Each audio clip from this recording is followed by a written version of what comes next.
Hello everyone! Good morning! For today's video, pag-usapan natin ang 3 types of life insurance plans. So kapag naghanap po kayo ng mga insurance product sa market, ito po yung makikita or mahanap po natin. So ano nga ba, Ronald, yung 3 types of life insurance plans? Number 1, ito yung temporary or term plan. So kapag sinabing temporary or term plan, ito yung nakafocus naman ito for protection only.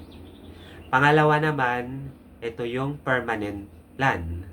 So under permanent plan, meron po tayong naka-classified po siya sa dalawa. Ito yung whole life and endowment plan. So, i-discuss po natin yan para mas malinaw in the future. Ayan. So, kapag nasa permanent plan, yung mga benefits naman normally nito yung protection, tapos plus yung savings component.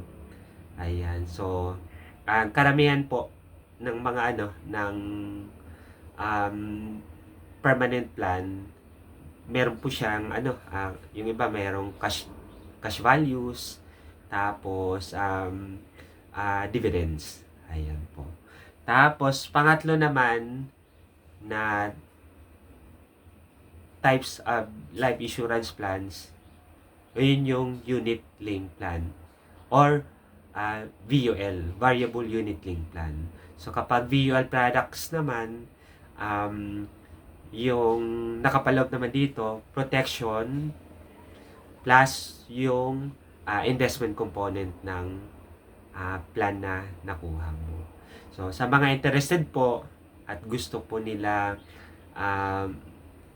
maghanap or tumingin ng mga life insurance plans na possible po mag-fit po sa needs nila ngayon, please let me know lang po para matulungan po kita. Thank you. Bye-bye.